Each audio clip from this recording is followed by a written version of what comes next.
قیامت کی 10 بڑی علامات میں سے ایک علامت ہے دجال کا ظاہر ہونا۔ دجال کا فتنہ انسانی تاریخ کی ابتدا سے لے کر انتہا تک کے تمام فتنوں سے بڑا فتنہ سمجھا جاتا ہے۔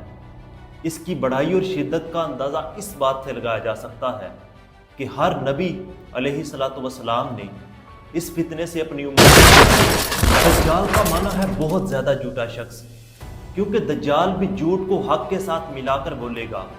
اولاً یہ خود کو مومن ظاہر کرے گا اور لوگوں کو بلائی کی طرف بلائے گا، پھر یہ نبوت کا دعویٰ کرے گا اور آخرکار الوہیت یعنی خدائی کا دعویٰ کرے گا۔ مختلف احادیث میں دجال کا حلیہ بتایا گیا ہے۔ ان تمام حدیثوں کو سامنے رکھنے سے جو دجال کا حلیہ سامنے آتا ہے وہ یہ ہے کہ یہ ایک جوان مرد ہوگا، دراز قد ہوگا، ایک آنکھ سے کانا ہوگا، اور کانی آنکھ اس طرح ہوگی جیسے پھولا ہوا انگور، اور دوسری آنکھ خون آلود ہوگی۔ دجال کا سینہ چوڑا ہوگا اور تھوڑا سا اندر کی طرف دنسا ہوگا۔ اس کی پیشانی چوڑی ہوگی اور دونوں آنکھوں کے درمیان قاف فا را یعنی کافر لکھا ہوگا، جسے ہر مسلمان پڑھ سکے گا، چاہے اسے پڑھنا آتا ہو یا نہ آتا ہو۔ اس کے بعد گزرانے ہوں گے۔ دجال کے نکلنے سے پہلے دنیا کی بہت بری حالت ہوگی۔ دنیا میں عام قحط پھیل جائے گا، جیسا کہ حدیث مبارکہ میں بتایا جاتا ہے کہ دجال کے نکلنے سے 3 سال پہلے ہی دنیا میں عام قحط پھیل جائے گا۔ پہلے سال آسمان 1/3 بارش اور زمین 1/3 پیداوار روک لے گی۔ دوسرے سال آسمان 2/3 بارش اور زمین 2/3 پیداوار روک لے گی، اور تیسرے سال آسمان ساری بارش اور زمین ساری پیداوار روک لے گی، حتیٰ کہ آسمان شیشے کا اور زمین تانبے کی ہو جائے گی۔ اس خشک سالی کے سبب تمام چوپائے ہلاک ہو جائیں گے، فتنے اور قتل و غارت عام ہو جائے گی، آدمی دوسرے آدمی کو قتل اور جلا وطن کر رہا ہوگا۔ تب دجال مشرق کی سمت ایک اصبہان یا خراسان نامی شہر سے نکلے گا۔ غذائی قحط کے علاوہ لوگوں میں علمی اور روحانی قحط بھی برپا ہو جائے گا۔ دین کے سلسلے میں لوگوں میں دوف پیدا ہو چکا ہوگا، علماء اور دیندار لوگوں کی قلت ہوگی۔ دجال زمین پر 40 دن رہے گا، جس کا ایک دن 1 سال کے برابر، ایک دن 1 ماہ کے برابر، اور ایک دن 1 ہفتے کے برابر، اور باقی دن سال کے باقی ایام کی طرح ہوں گے۔ اس مدت میں دجال اپنے گدھے پر سوار ہو کر ساری دنیا کا چکر لگائے گا۔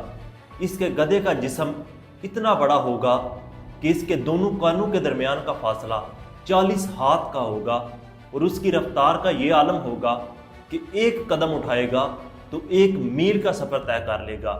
یہ دنیا کے تمام، چاہے وہ صحرائی ہو، پہاڑی ہو، سمندری علاقہ، تمام جگہ کا چکر لگائے گا، سوائے مدینہ منورہ اور مکہ مکرمہ کے۔ البتہ مکہ مکرمہ اور مدینہ منورہ میں فرشتوں کا پہرا ہونے کی وجہ سے یہ وہاں نہ جا سکے گا، بلکہ مدینہ کے باہر ہی دلدلی زمین میں پڑاؤ کرے گا، جس سے مدینہ منورہ میں زلزلے کے 3 جھٹکے آئیں گے، جس کی وجہ سے ہر کافر اور منافق انسان مدینہ سے باہر نکل جائے گا اور دجال سے جا ملے گا۔